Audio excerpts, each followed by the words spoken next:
Defiance ends here, hatchling. We will win this together. Incineration. The hatchling surprises.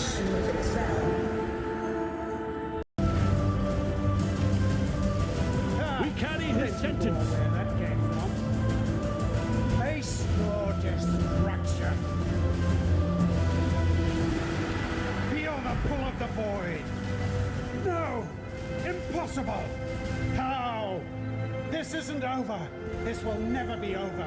I will unify humanity.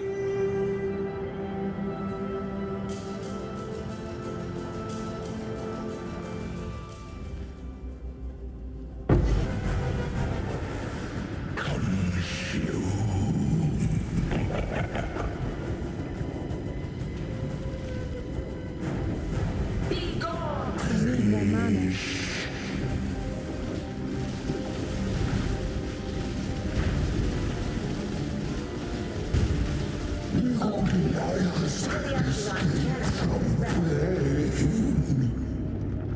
Death, my heart races. I am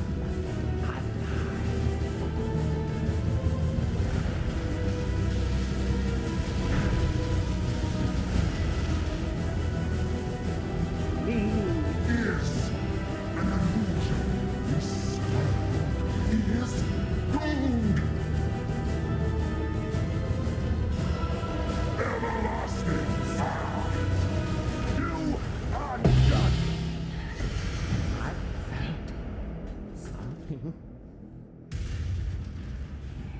I cannot lose them. They lied to you, Father. I'm your true memory. To save the future, the past must be sacrificed.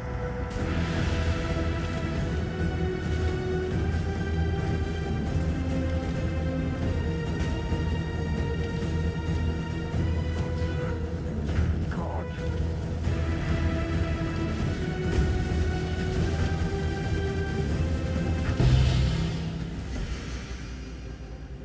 Irrelevant!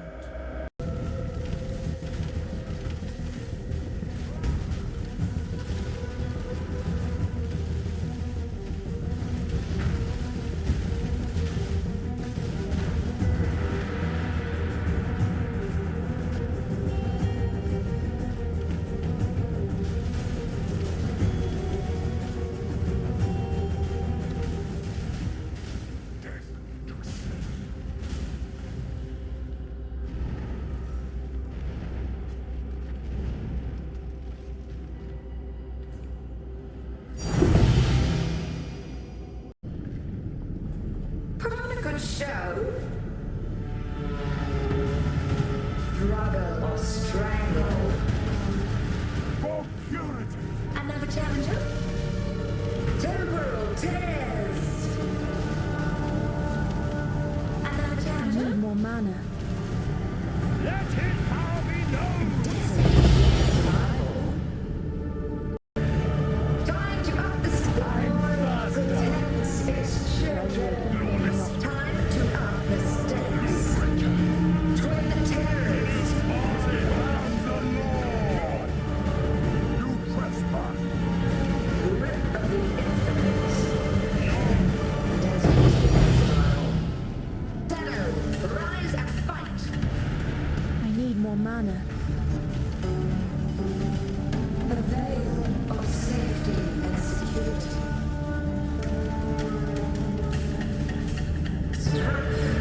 Worth the effort. How long will I be kept waiting? Judge. Handle this. Feel your life trade away. Judge. Grasp your mortality tightly. Broken.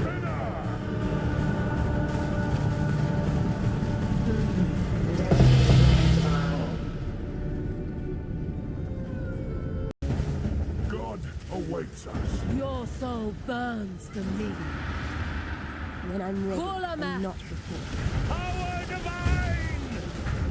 Mortal.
and not before.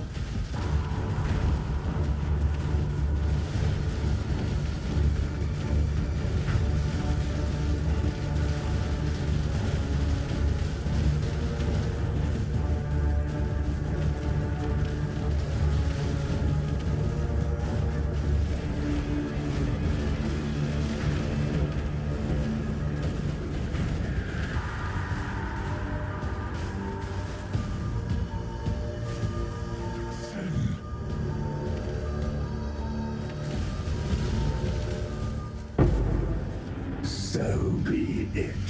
Keep your precious sanity, my agent of chaos. You shall serve. The core item of this build is the unique helmet Kitava's Thirst. Most builds that use this helmet treat it as a support piece, usually to trigger curses or frostbolt, for Ice Nova setups. It's rarely used as a main damage item because the socketed spells are limited to a 4-link. The trigger chance is only 50%, and it requires another skill with at least 100 mana cost to proc, something that's hard to sustain. But in this build, I've managed to overcome all of Kitava's Thirst's downsides and turn it into a powerful offensive item. Let's see how I pulled it off. First off, when it procs, it triggers all spells in the helmet. That means if you put 2 spells in there, the second one basically acts like a huge damage support. In my setup, for example, Crackling Lance of Disintegration works out to around an 80% more damage multiplier for Ball Lightning of Orbit. On top of that, Kitava's Thirst is dirt cheap and super common. So getting one with +2 to socketed lightning gems isn't hard. That bonus helps offset the downside of being stuck with only a 4-link. Now, about the 50% trigger rate, this is where the build really comes together. I use Unearth as my trigger skill. Unearth is the fastest non-channel spell in the entire game, with just 0.3 seconds base cast time, because Kitava's Thirst triggers spells at double that time.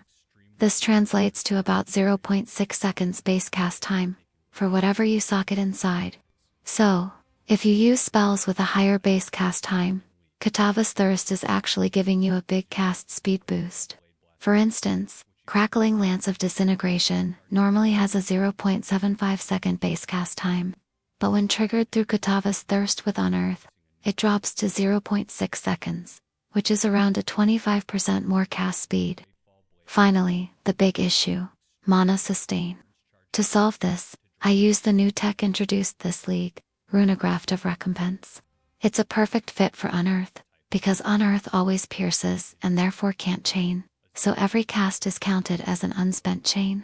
By linking Unearth with Greater Volley and Awakened Chain support, every single cast refunds 150% of Unearth's mana cost.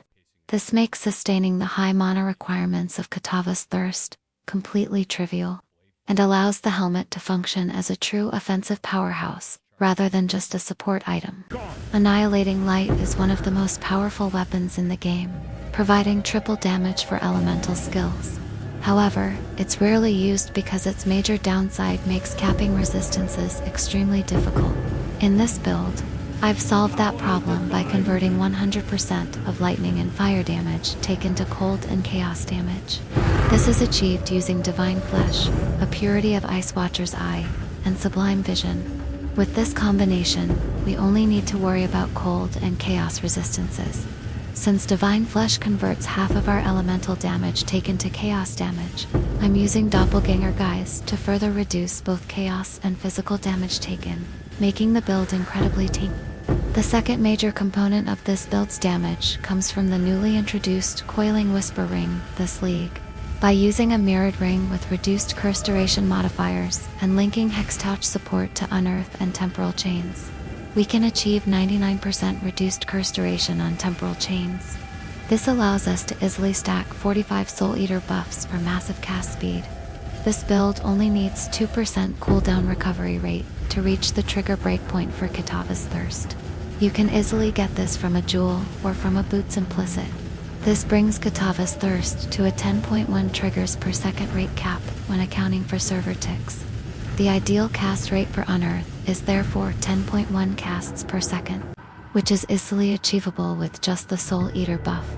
Important note, don't get additional cast speed beyond this point, as it will actually reduce your DP. Besides the normal spellcasting playstyle, this build also supports a very unique cast and blink playstyle. By linking blink skills such as Frost Blink of Wintry Blast or Lightning Warp with Archmage support, every time you blink, you'll also trigger the spells socketed inside Kitava's Thirst. With the massive cast speed from Soul Eater, this essentially feels like a caster version of Flicker Strike. You can dash through maps incredibly fast while blowing everything up. The difference is, you have full control over where you want to go. Personally, I don't showcase this much in the video, since I have a bit of vestibular disorder. But if you enjoy hyperfast movement builds, this variant is insanely fun. With this setup, you can pretty much play any lightning spell you like. For mapping, I found Crackling Lance of Branching and Lightning Conduit of Heaven to be the smoothest. For bossing, I recommend Ball Lightning of Orbiting combined with Crackling Lance of Disintegration. Just be careful when using Ball Lightning of Orbiting in narrow maps. Its projectiles will disappear when they collide with walls, which can lower your effective DP. Here's the defensive checklist. If you find yourself dying too often, go through this list to see what's missing.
I need more mana.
need more mana.